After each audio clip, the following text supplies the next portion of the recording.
I'm Honest to Betsy or Kira, and I'm really excited today because I'm interviewing Jeff Arnold, who has created the website tomlehrersongs.com, where all of Tom Lehrer's recordings, songs, sheet music, lyrics are cataloged, and it's this incredible gift. So before we delve into that, I want to quickly introduce my new friend, Jeff. Jeff, thank you so much for doing this interview with me. My pleasure, Kira. Thank you for having me on. It's been great to get to know you a little bit. And, when we come across, I say we as like sort of Tom's sphere, come across stuff like what you're doing, it's so inspiring. You're getting his music in front of such a big new audience in a way that I think people come to understand that this is really timeless, what he's doing, right? So that is what inspired me to reach out. And I'm so glad that we could make something like this happen. That means the world to me, Jeff. And like I mentioned before, my biggest fear has always been like, what if Tom Lehrer, who is alive, by the way, a lot of people don't realize that. I'm shrinking a little. Tom Lehrer is with us. He's a living legend. So my biggest fear is that he'd be like, what is this chick doing? I hate it. So the fact that you like it and your inner circle approves absolutely validates me and means the world to me. So please thank them all. I can tell you that one thing about Tom is that he stays very apprised of the use of his name and the use of his music because he gets notified about most of it from a pretty large network of friends that let him know. And I've never heard a complaint. It's always a fascination. It's always a wow, this is still happening in all these new and different ways. I the number of places his songs have ended up are so scattered and disparate from one another too. And so I think this is kind of an evolution of that, Yeah. where whoever came across it there, whatever they did, it's now starting to seep into this larger appreciation that didn't have that exposure necessarily before because it was such random niche applications and you don't really know who the song is when you hear it from name the sitcom. As someone who came into the fandom fairly recently, I have heard a lot of these songs before on different shows and things, but it never registered. The Boy Scout song was on Mrs. Maisel, I think, one of my shows, who I kind of model my character after. So it's surrounding us, and it's nice that now it's on the internet as well. I don't know that freewheeling is the right word, but he's extremely open with the use of his music, as demonstrated by this site now. But even before, when it was really, deeply monetized, because he's been in the industry so long, the terms are, you use my music, you pay me a few cents. Okay, you use my music a few million times, right? And so one of my favorite stories that is true that you'll see in some of the interviews is when Two Chains asked to use the old dope peddler in a somewhat different context, but definitely alive with the satire and sarcasm of it. And so Tom gets this letter that he likes to recount from Two Chains team, and it's very formal request, very respectful and polite. Can we please use this in detailed terms? And Tom writes back, you tell that MFer that he can use it. Please tell Mr. Chains, or should I say two? What a gem. How on earth did you get so lucky to be a part of Tom Lehrer's life? Honestly, nepotism. I was born into a family that already knew him and was close friends with him. So I can't make any particular claims, although I did take his course on American musicals at UC Santa Cruz. And that changed my perception of musicals dramatically, like very dramatically, from almost having a feeling of dismissiveness or annoyance around certain like very show tunes based productions where it's like, if I can't relate to the music, I can't relate to the show. Right. Once I started taking his class, and he did a really good job of breaking down the evolution of theater, of what a musical review was, why it moved in the way it did, how it came out, that, oh, I have a newfound appreciation for these early producers who didn't have as much context of what happened later with complexity, and instead they were adding a whole lot to what had previously been. It's like just the songs, Right. right? Suddenly they're adding plot. Oh, okay, and then the next evolution is suddenly they're adding musical complexity but not lyrical complexity at Mhm. the same time. And then we have Stephen Sondheim, top of the pyramid. Right, right. So it starts out kind of an extension of vaudeville and burlesque and musical reviews, and then the music starts moving the plot of the story along, and there's this connection between the plot and the lyrics and that evolution. And as a musical theater major, former musical theater major, I am so incredibly jealous that you took this class from Tom Lehrer. I had a great teacher for this class, this history of musical theater and the evolution of a musical, but I feel like I really missed out on what you experienced with him. What a It's cool class for him to teach. I can say that what he conveyed was universal, and so is still accessible even if you don't take his course. And that's the idea, that it is an evolution over time. And also, one of the things that he speaks to is, I mean, this was an evolution of minstrel shows, and acquisition of African American culture is deeply ingrained, just like it was in jazz and pop music and rock and roll. Like, all these different things are part of that story. And Mhm. so getting earlier looks at like how it was, what it evolved from, and how and why, is something that you can kind of learn in a history book, Right. right? So he's more turning people on to what the reality of this is, more than like conveying a special secret. It was really a lens to look at musicals in a different way, and also gain a completely new appreciation for Stephen Sondheim. Oh my gosh. The fact that you weren't a musical person and this has resonated and stayed with you for almost a few decades now, I'm guessing. I think we're close to the same age, which And do we have to say how many? No, yeah, it was last year. That just, I think, is a testament to what an incredible teacher he was. I lost one of my lights here. I'm in the dark now. He didn't just teach musical theater either. He was known as a math professor, correct? Did he teach science or anything as well? He's taught math for non-math majors specifically. He wanted to help people understand how mathematics is a lens, rather than teach them something relatively obscure or abstract. Wow. Okay, I didn't realize that. I would just assumed he was with like all of the my light is acting up on me. All of the like super, math like focused people that were going into this as a career, but that's not the case. I heard him say something, because I've been going through now some of these interviews as they're starting to hit the internet, because I had access to what I did before, but some people are really starting to consolidate these interviews from across decades. And one that I really appreciated is that he says, math is really an art. Yeah, I've been looking at math all wrong my whole life. It's been a chore.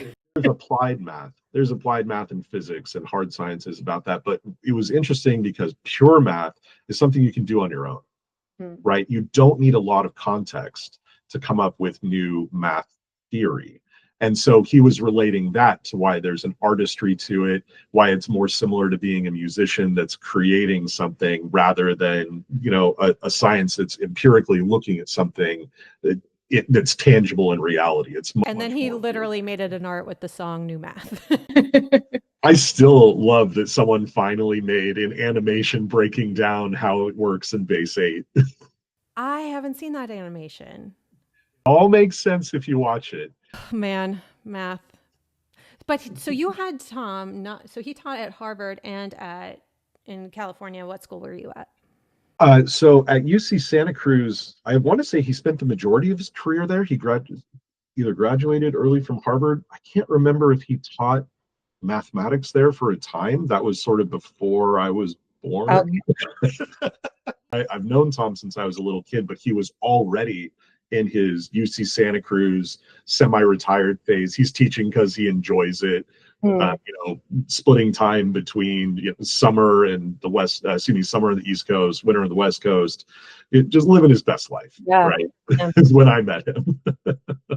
It's like a bonus grandfather in the way that you're that close with him, and then you got to take class from him too. It's really, and part of it too is that he and my dad have always had a close relationship around math.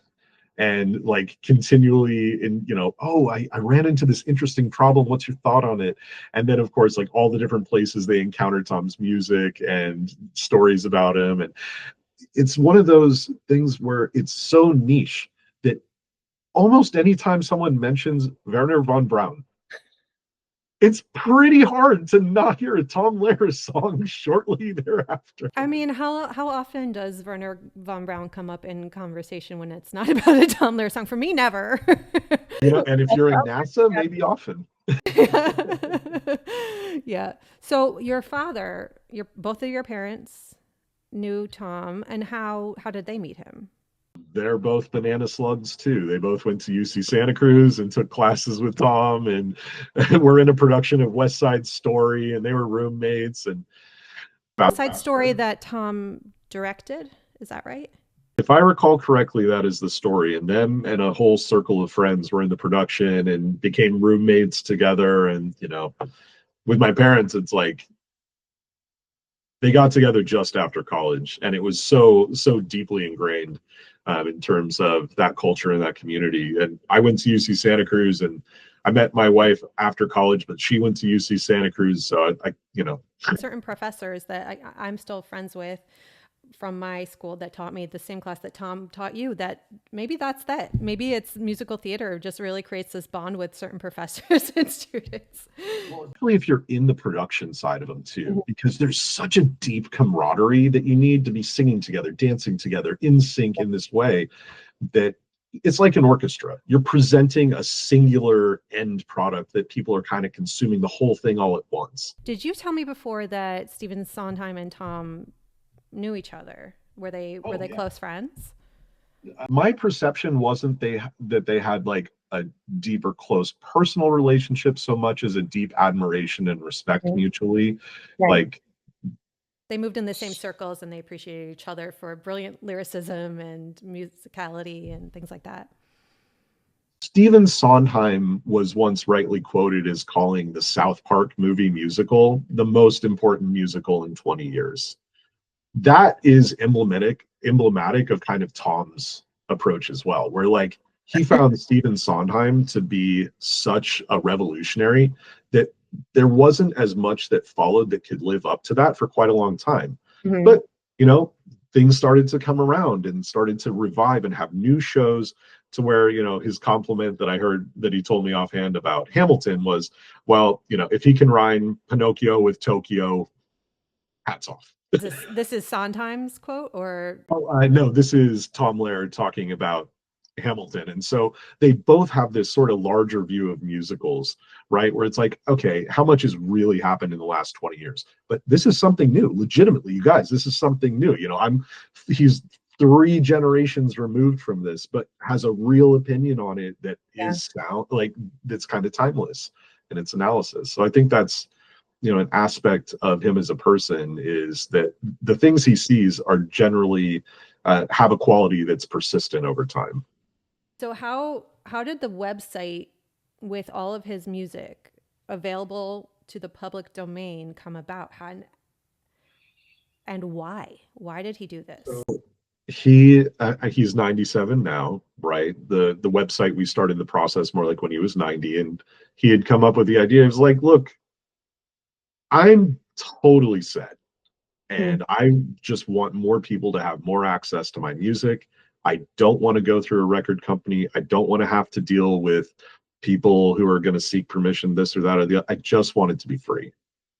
And so he did a legal deep dive with a lawyer of how to best achieve that, and had just put out the word that he was looking for someone to do a website. I was at a web development agency. I have background in doing it previously, and so I proposed to him, yeah, absolutely, I'd be thrilled to be on this project. And I had a hosting service, so to host it, of course, that completely got blown out of the water once we actually had traffic, because it's been a huge amount of pulling from it. Mhm. Part of what I wanted to do was make this music obviously accessible, but also really, really easy to access, download it and full stream it. He would definitely wanted all the sheet music on there. And so it lends itself to recreation. It lends itself to reinterpretation, and taking creative license with it of where and how to present it. And then the main thing that he was really concerned about on the website more than anything else, like he wasn't, giving me a hard time about styling or the menus or the cross-referencing stuff, so much as he wanted that legal statement up front to fully cover anyone can use this music. I want to read that legal statement quick. It's a little funny. There's a little anecdote at the end, which I, Tom Lehrer, individually and as trustee of the Tom Lehrer Trust 2007, hereby grant the following permissions. All copyrights to lyrics or music written or composed by me have been permanently and irrevocably relinquished, and therefore such songs are now in the public domain. All of my songs that have never been copyrighted, having been available for free for so long, are now also in the public domain. In other words, I have abandoned, surrendered, and disclaimed all right, title, and interest in and to my work, have injected any and all copyrights into the public domain. And it goes on, and there's more. This includes. In short, I no longer retain any rights to any of my songs, so help yourselves and don't send me any money. What a generous gift. it really is. And when he suggested it's not like I had any clue he was planning to do that, nor would I, because legitimately any use of his music has resulted in significant ability to support himself over time, right? So when you decide to do this, it's not like I had any sense that it was coming, but it was an immediate click of, oh yeah, of course that's what he wants. Of course he just wants more people to hear these songs and be able to relate to them. Of course. He hasn't turned into like a grumpy old man. He's just still like this kind person that He is a very kind, reclusive person who is, protective about his privacy, has a circle of friends who are protective about his privacy. But he is such a sweet, kind person. There's no orneriness, whatever you want to put it. He's not a grumpy dude. I can't think of anything more generous, a better gift to give to people, to like, for me to like play with his music and be able to, if I do a little live show, I can sing one of his songs and I don't have to worry about him coming after me or figuring out the rights for it. That's a really nice gift. But also, like, he still is protected. So his music that is in his movies, he's still receiving rights from that. And his music that's on the streaming services, I assume he's still getting rights for those. When I do these things, and it is still like, if I post something on Facebook, it shares rights with the music owner. So I'm just really hoping that that's going to Tom and not some schmuck that's that's claiming rights. I can't see any reason that it wouldn't go to Tom. I just don't know if there's a dollar amount associated with it anymore. This is, again, my speculation. Well, I want the 5 cents that gets shared to make sure that 5 cents goes to Tom Lehrer and not Joe Schmo and Hannibal Mo. I feel very protective of him too, and I don't know him. So I know there's people that, they write to him and they send him letters and envelopes, and he used to send them back, and maybe he's not doing that anymore. If they would send him like a mailed envelope, I don't want to ask anything of him. I've written to him just to say thank you, not expecting anything back. I know there's people that have found his phone number and they will just call him to like say hello and have a chat, and he's very nice to them. I will never do that because first of all, that's scary to call someone you don't know, but I just feel like I want him to have what he wants, and he wants his peace, and he doesn't do interviews anymore because my followers are always saying, oh, you should interview him, you should meet him. That would be for me. I don't think that's something that he would want. And God bless him, he earned his peace and his relaxation and the ability to step back out of the spotlight if he wants to. Am I right? And is that where he's at? No, I couldn't say that for sure. I mean, I want to say that doing an interview may have some difficulties, but I'm interested to do an interview with him. Yeah. And so I'm just starting to put like a feeler out to, hey, how could we maybe do this feasibly? Is the best way for me to fly out? Something like that.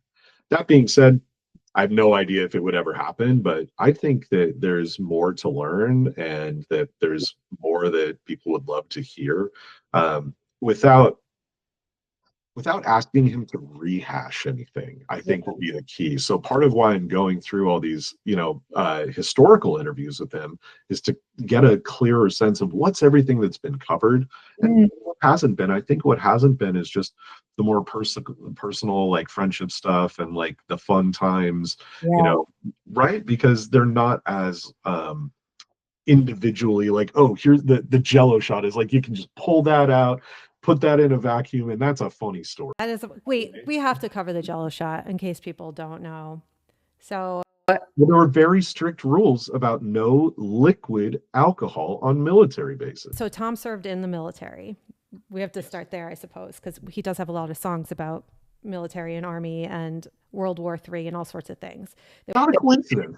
Not a coincidence. So he had feelings about all these things, and so you couldn't have alcohol. So what is this? There's a true story because everyone's like, well, this is the myth. He claims to have created the Jello shot. Definitively, we know. If you 'Cause- can find someone who did it first, you'll have to show me.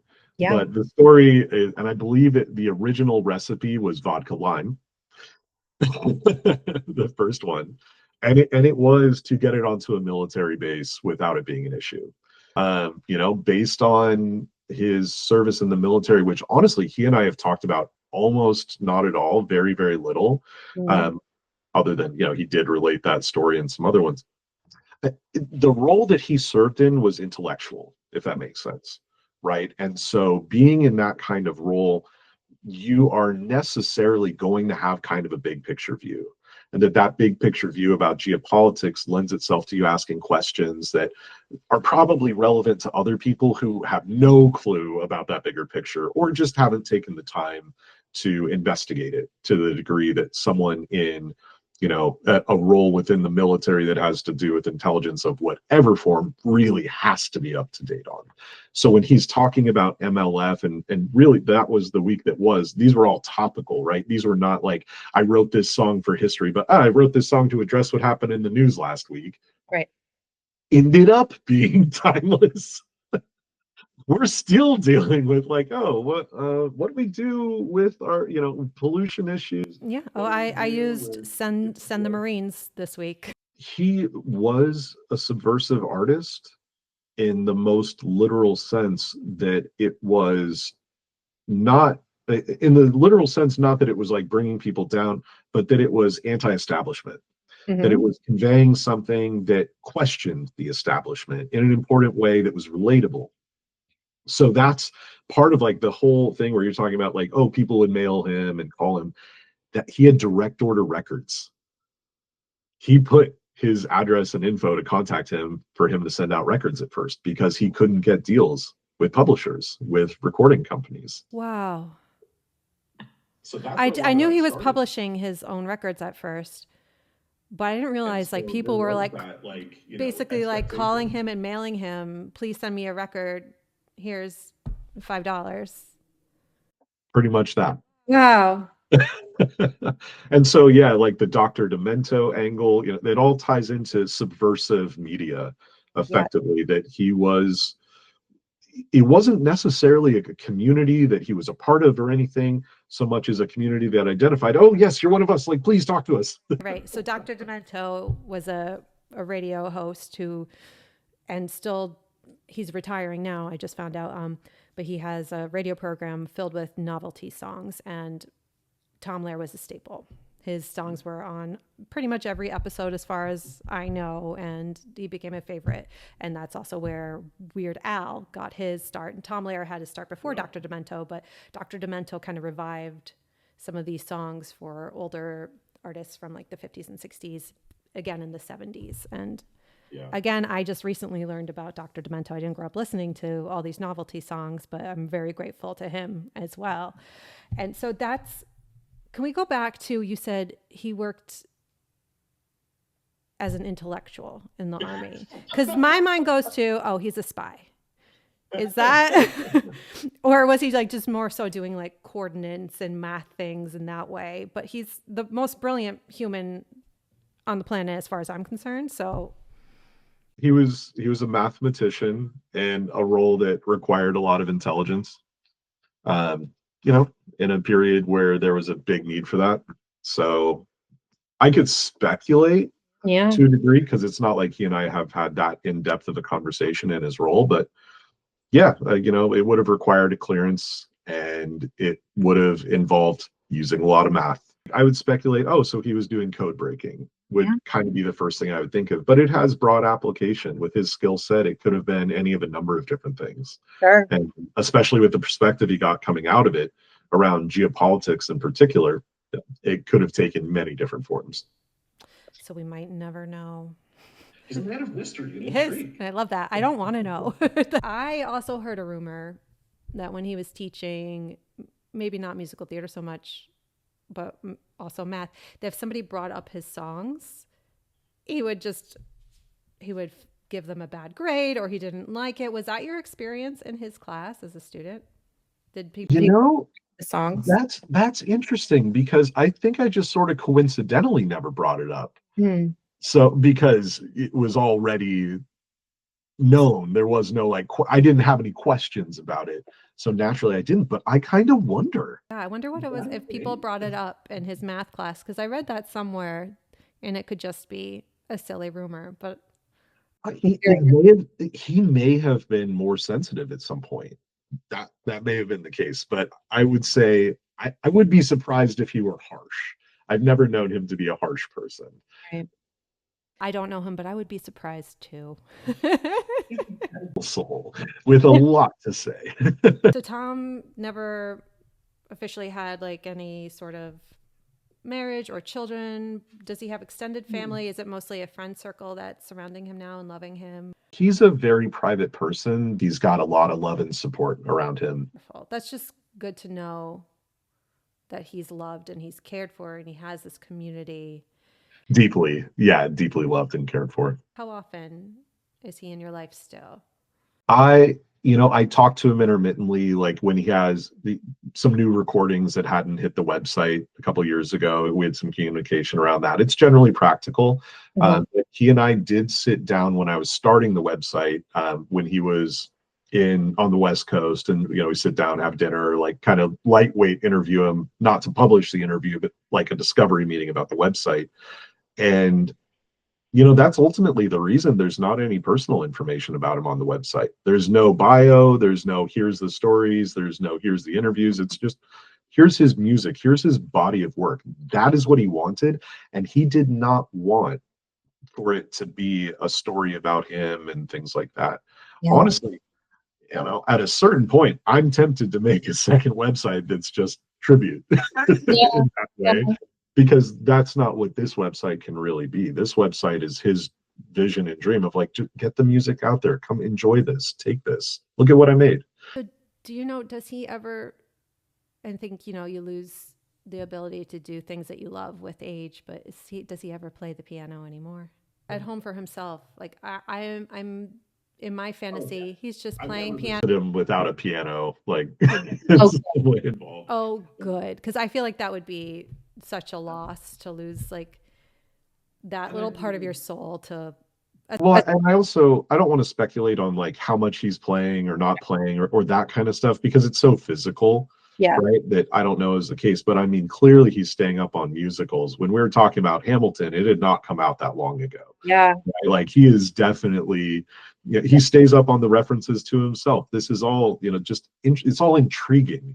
Right, for him. Good. It should be. It should be. You should enjoy people enjoying your work and all these things that you've created. It's like in a way like those are his children. Like I feel that as an artist, I used to be a choreographer, so I would choreograph this piece and I'd pour my heart and my soul into it and then put it on stage, and it felt like giving birth. And now everyone's going to perceive my child that I made, and how will they perceive it? And I love it, and this, that, and the other. And it was a fleeting thing. It didn't last. It's not like music that people are going to hang on to for a long time. So I just really love the idea of him enjoying us enjoy his music and this gift that he gave us.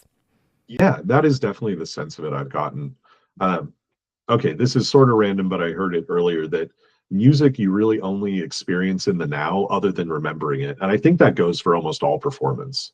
too. Mm. So I think that, when you're talking about like this is my baby and people are experiencing it and then it's kind of gone, like that really captures what makes it so powerful and why the work on that production ends up becoming so tight. That's cool that you had a background in choreography Yeah. too, so I imagine it overlaps. When I do these little scenes, I think of it as choreographing. I like finding the story, what it's about, and all sorts of things like that.